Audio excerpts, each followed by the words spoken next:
Bangla link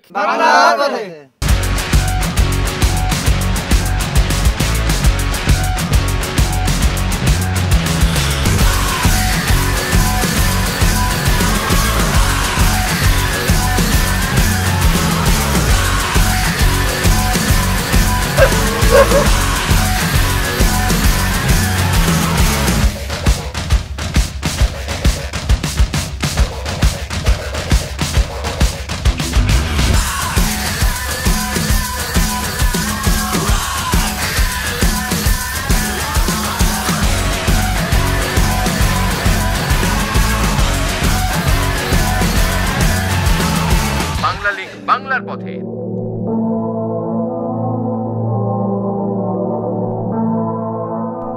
Bangla link বাংলার পথের বন্ধুরা কেমন আছেন? শুরু করছি আজকের ব্র্যান্ড নিউ এপিসোড। বন্ধুরা, আজ আপনাদের নিয়ে এসেছি নদ নদী, খালবিল, পাকপাখালি, গাছ গাছলার ছায়া, সুনিবিড় শ্যামল গ্রাম বাংলার পথিকৃৎ চিত্রা নদীর পাড়ে বিশ্ববরেণ্য চিত্রশিল্পী এস এম সুলতানের নড়াইল জেলায়। তো যে যার মতো শক্ত করে বসুন, সিট বেল্টটি বেঁধে নিন, চোখ কান খোলা রাখুন। আজ থেকে শুরু হবে বাংলা লিংক বাংলা পথের নড়াইল অভিযান।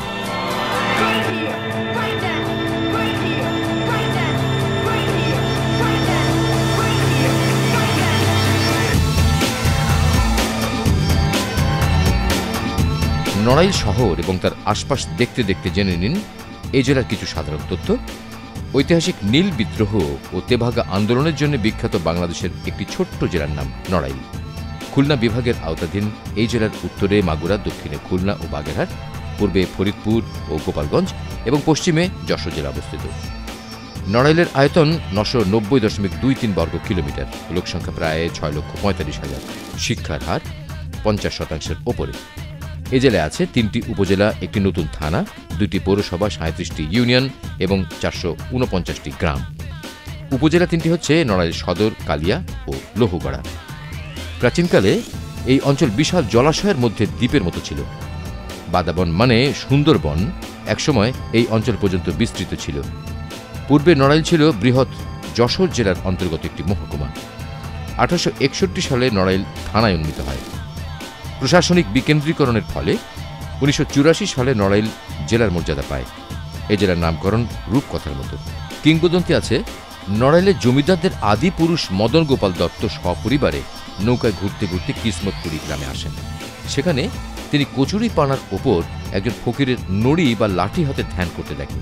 গোপাল ধ্যানস্থ ফকিরের কাছে সাহায্য চাইলে ফকির তাকে লাঠিটি দিয়ে দেন।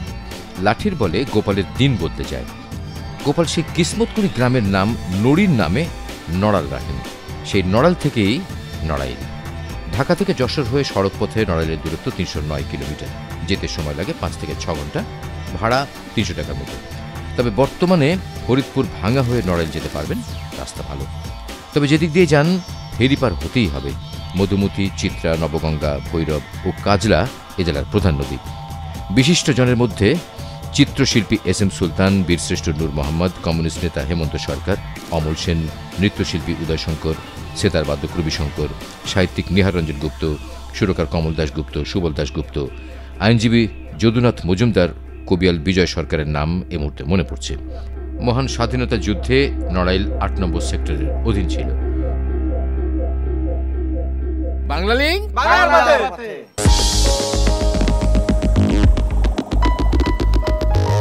বন্ধুরা, আমরা আপনাদের নিয়ে সারা বাংলাদেশ ঘুরে বেড়াই, খুঁজে বেড়াই কোথায় কে আছে, কি আছে, কেমন আছে। প্রতিটি জেলাই তার নিজ নিজ গুণে সমৃদ্ধ। একটি জেলা থেকে অন্যটির পার্থক্য সহজেই চোখে পড়ে। জেলাগুলোর নিজস্ব ইতিহাস, ঐতিহ্যও আছে। সেই পথ ধরেই আমরা ছুটে চলি। ছুটতে ছুটতে আমরা এখন নড়াইল শহরের রূপগঞ্জ বাজার এলাকায় এসেছি। দেখব নড়াইলের প্রথম কলেজ, নড়াইল সরকারি ভিক্টোরিয়া কলেজ।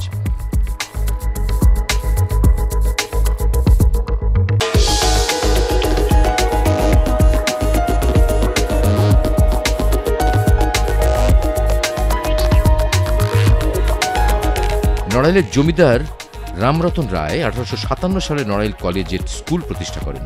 জমিদার রামরতন রায়ের ছেলে চন্দ্রকান্ত রায় সেই স্কুল ভবনে ১৮৮৬ সালে নড়াইল কলেজ প্রতিষ্ঠা করেন এবং ওই বছরেই কলকাতা বিশ্ববিদ্যালয় কলেজে এফএ কোর্স মানে বর্তমান এইচএসসি সমমানের কোর্স চালু করার অনুমতি দেয়। মহারানী ভিক্টোরিয়ার নামানুসারে তিনি কলেজের নাম রাখেন নড়াইল ভিক্টোরিয়া কলেজ। কলেজের প্রথম অধ্যক্ষ ছিলেন যোগেন্দ্রনাথ সেন। 1890 সালে কলেজ থেকে স্কুলকে পৃথক করে স্নাতক মানবিক শাখা চালু করা হয়।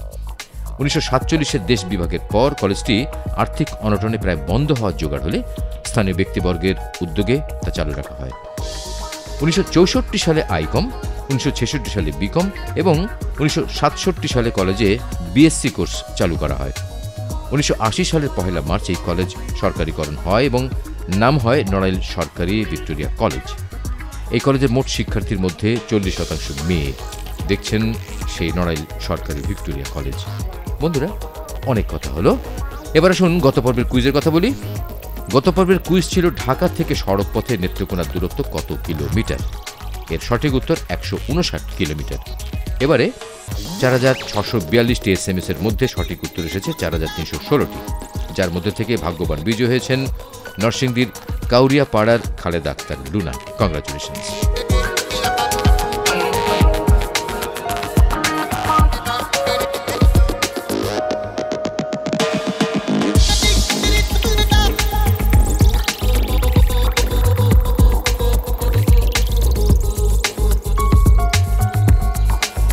নড়াইল ভিক্টোরিয়া কলেজের এটা পুরাতন বিল্ডিংগুলোর একটা।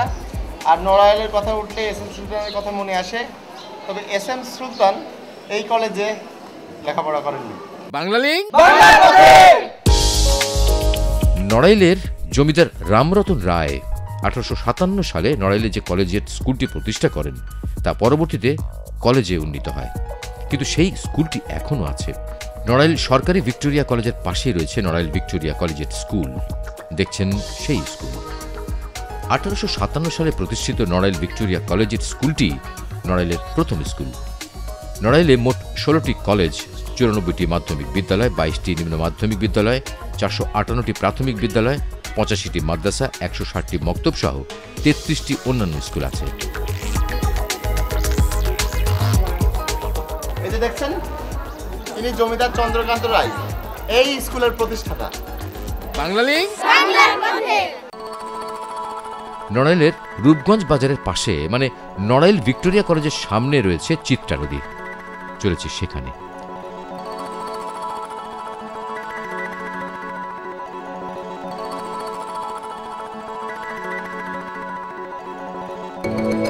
চিত্রা নদী চুয়াডাঙ্গা ও দর্শনা নিম্নাঞ্চল থেকে উৎপন্ন হয়ে দক্ষিণ পূর্ব দিকে দর্শনা, কালীগঞ্জ, যশোর, শালিখা ও কালিয়া উপজেলার মধ্যে দিয়ে প্রায় 170 কিলোমিটার প্রবাহিত হয়ে নড়াইল জেলার গাজীরহাটের নবগঙ্গা নদীর সাথে মিলেছে। পরবর্তীতে এই মিলিত স্রোত খুলনার দৌলতপুরের কাছে ভৈরবে পড়েছে। চিত্রা পূর্বের ইছামতির একটি শাখা নদী ছিল, কিন্তু উৎসমুখ ভরাট হয়ে যাওয়ায় বর্তমানে চিত্রা নবগঙ্গার একটি উপনদী হিসেবে বয়ে যাচ্ছে।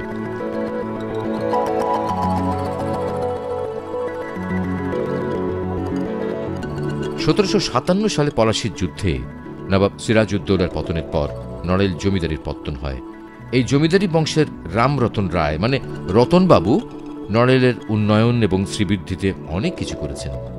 চিত্রা নদীর ধারের এই বাঁধানো ঘাটটি তারই একটি নমুনা। স্থানীয়রা একে বাধাঘাট বলে।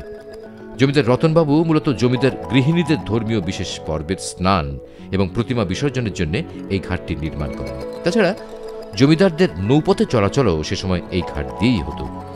প্রায় 300 বছর আগে রাজা সীতারামের নির্মিত ধর্মপীঠ নিশিনাথ তলায় প্রতি বছর বৈশাখী তিথিতে হাজার হাজার মানুষ জড়ো হয়ে যে পূর্ণ স্নান করে তা এই ঘাটই হয়ে থাকে। সেই হিসেবে হিন্দু ধর্মাবলম্বীদের কাছে এটি একটি তীর্থস্থানও বটে। তবে বাধাঘাটটির অবস্থা খুবই জরাজীর্ণ ছিল। 2008 সালের মাঝামাঝি সময় স্থানীয় ব্যক্তিদের উদ্যোগে এই ঘাটটি সংস্কার করে আরও কিছু বছর টিকিয়ে রাখার চেষ্টা করা হয়েছে, যাতে করে আপনি আগামীতে নড়াইল এসে বাদাঘাটে একটু বসে চিত্রা নদীর বয়ে যাওয়া দেখতে পারেন।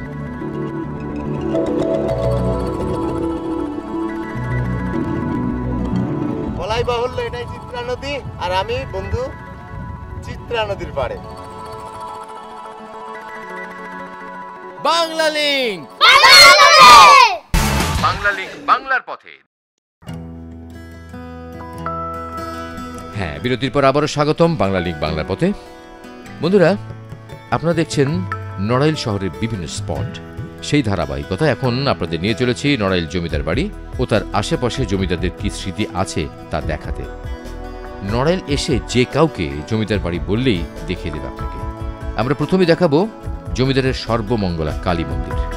জয় শ্রী কৃষ্ণ চৈতন্য প্রভু নিত্যানন্দ। জয় শ্রী। নড়াইল একসময় হিন্দু প্রধান অঞ্চল ছিল। ব্যবসা বাণিজ্য সহ সকল বিষয়ে ছিল হিন্দুদের আধিপত্য। বর্তমানে বিভিন্ন কারণে সে আধিপত্য কমে গেছে। তারপরেও 2001 সালের আদমশুমারি মতে শতকরা 25 জন হিন্দু নড়াইলে বাস করে। হিন্দু ধর্মাবলম্বীদের তৈরি 300-ও বেশি নতুন ও প্রাচীন মন্দির আছে এই জেলায়। আর এই যে দেখছেন, এটি জমিদারদের জন্য নির্মিত সর্বমঙ্গলা কালী মন্দির। বলা চলে এই মন্দির ঘিরেই হয়েছিল নড়াইল জমিদার বংশের উত্থান। লাল বেলে পাথরের কারুকাজে গড়া এই মন্দিরটি দেখতে কিন্তু খুবই সুন্দর।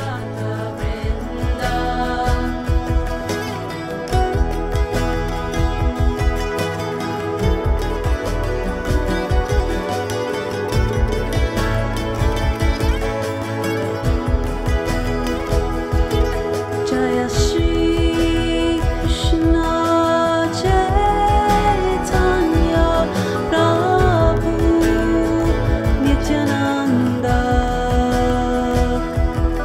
জয় শ্রী। ভারতের উড়িষ্যা থেকে এই মন্দিরের জন্য সর্বমঙ্গলা কালীমাতার বিগ্রহটি এনে স্থাপন করা হয়। কালীমাতার 8টি রূপ আছে, তার মধ্যে সর্বমঙ্গলা একটি। জমিদারদের ধারণা ছিল এই কালীমাতার কল্যাণেই তাদের জমিদারি বিস্তৃতি লাভ করেছে।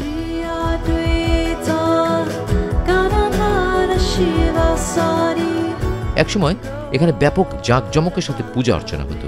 জমিদার নেই, তাই জাঁকজমকও কমে গেছে সর্বমঙ্গলা কালী মায়ের। তারপরেও ছোট্ট কিন্তু দারুণ সুন্দর এই মন্দিরটি আপনারা নড়াইল এলে অবশ্যই দেখে যাবেন।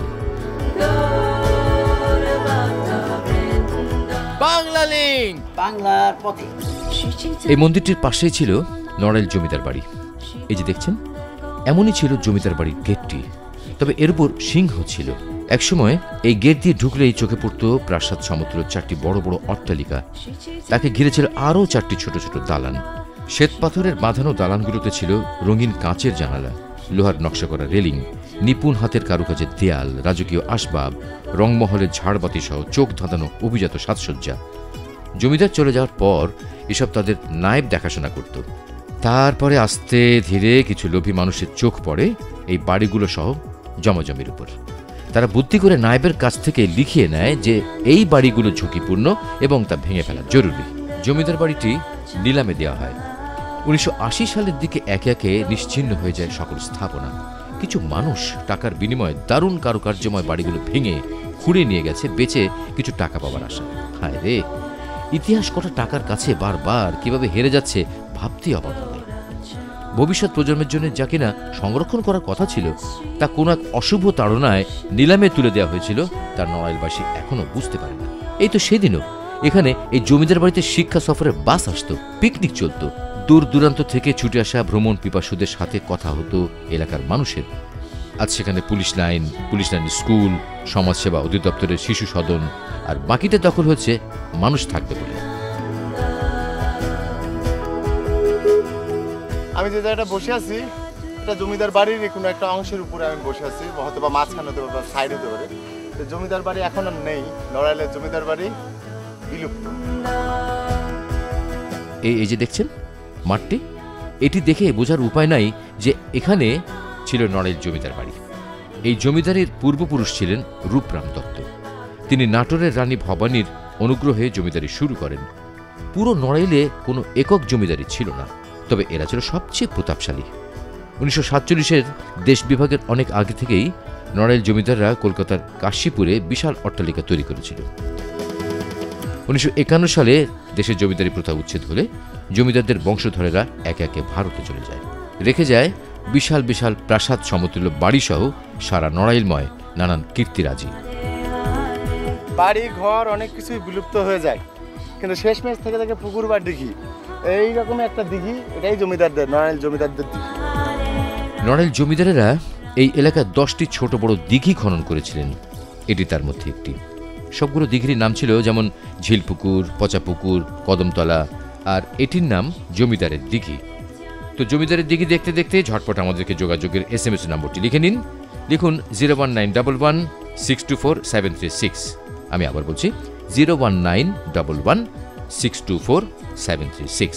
যারা ইমেল করতে চান তারা tinku.traveler@yahoo.com এই অ্যাড্রেসটি ব্যবহার করতে পারেন।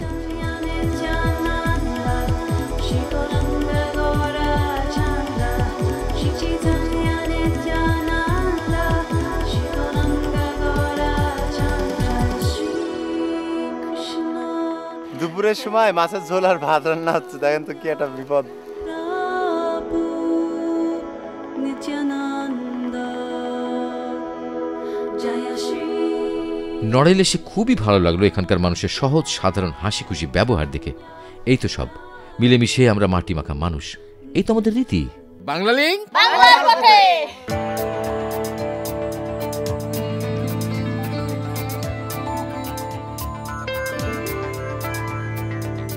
হ্যাঁ, আগেই বলেছি নড়াইল একটা ছোট্ট জেলা। জেলা শহরটিও ছোট্ট, তবে প্রাচীন শহর। এর অলিতে গলিতে প্রাচীন ঘর বাড়ি, তেমনি একটা পুরাতন ঘরের সন্ধান পেয়েছি আমরা। শহরের কুড়িগ্রাম এলাকায় মানে রূপগঞ্জ বাজারে এই ঘরটি স্থানীয়দের মতে নড়াইল জমিদারের ঘোড়া ঘর মানে ঘোড়াশালা ছিল এখানে। চলুন ভেতরটা ঘুরে দেখে আসি।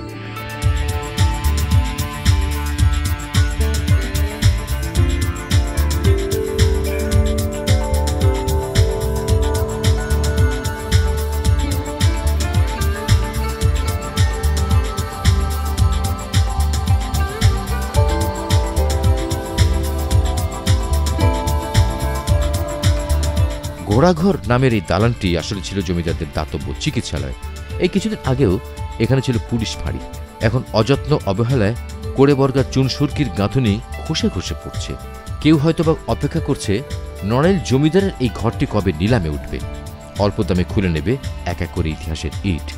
আবার হয়তো কিছু মানুষের লোভ জয়ী হবে, আবার হয়তো কটা টাকার কাছে হেরে যাবে ইতিহাস। এখন শুধু অপেক্ষার পালা। বন্ধুরা দেখে নিন, হয়তোবা আপনি যখন আসবেন তখন থাকবে না নড়াইল জমিদারের ইতিহাস বিজড়িত এই ঘোড়াঘরটি মানে দাতব্য চিকিৎসালয়টি।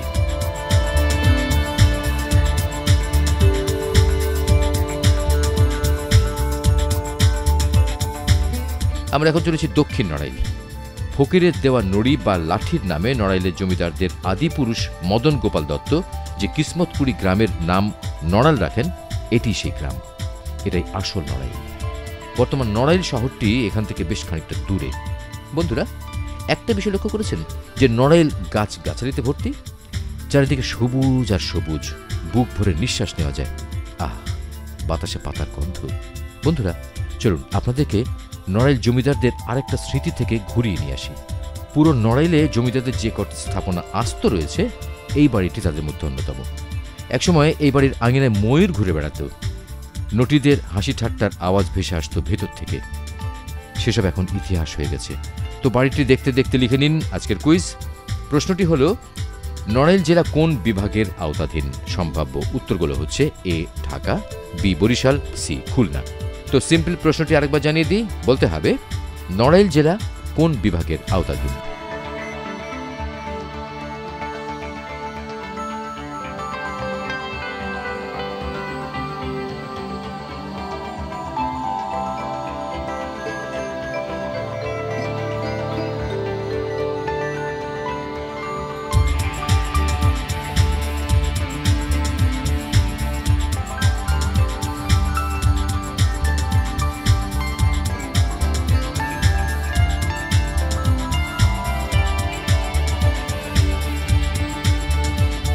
বন্ধুরা এখন যা দেখাচ্ছি সেটা নড়াইলের জমিদার বাড়ির একটা অংশ।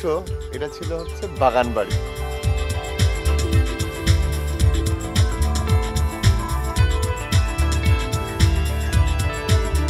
আমরা শুনেছিলাম জমিদারের বাগান বাড়িতে মানুষ থাকে, তবে তাদের কাউকেই দেখলাম না। ঘুরে ফিরে শুধু দেখা হলো একটা সাদা কালো বেড়ালের সাথে, তাতেই সই। এই ফুলটা হচ্ছে মোরগ ফুল। অনেক দিন পর দেখা হলো মোরগ ফুলের সাথে। বাংলা লিঙ্ক।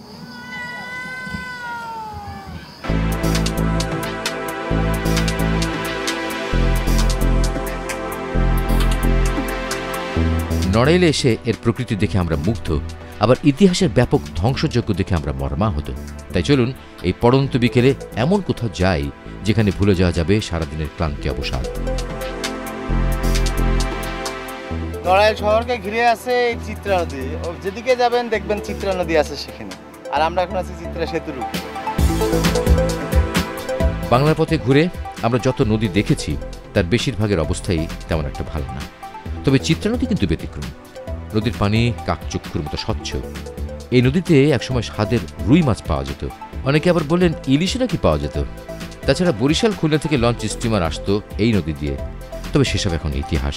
তাতে কি, চিত্রা নদীটি এখনো বয়ে যাচ্ছে। জেলেরা জাল ফেলছে রূপালী ইলিশ না হোক ট্যাংরা পুটির আশায়।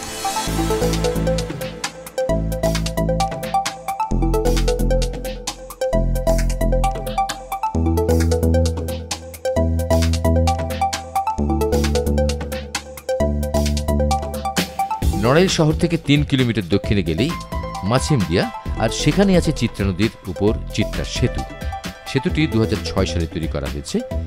এই সেতু সারা দেশের সাথে নড়াইলের যোগাযোগ সহজ করেছে। ঢাকা থেকে মাওয়া বা পাটুরিয়া ফেরি পার হয়ে ফরিদপুর ভাঙা হয়ে গোপালগঞ্জের কালনা ফেরি পার হয়ে এই রাস্তায় নড়াইল এলে রাস্তা কমে যাবে প্রায় ১০০ কিলোমিটার। তবে চিত্রা সেতু পারাপারে আপনাকে টোল দিতে হবে।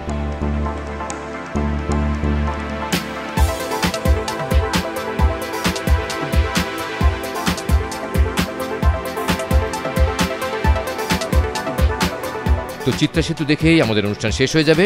দেখা হবে আগামী পর্বে নড়াইলের দারুণ দারুণ লোকেশনে। দেখার আমন্ত্রণ রইল। আর হ্যাঁ, অনুষ্ঠান কেমন লাগছে তা আমাদের অবশ্যই জানাবেন SMS বা ইমেলের মাধ্যমে। বাংলা লিঙ্ক বাংলা পথের আগামী পর্ব দেখার আমন্ত্রণ রইল। ভালো থাকবেন। বাংলা লিঙ্ক।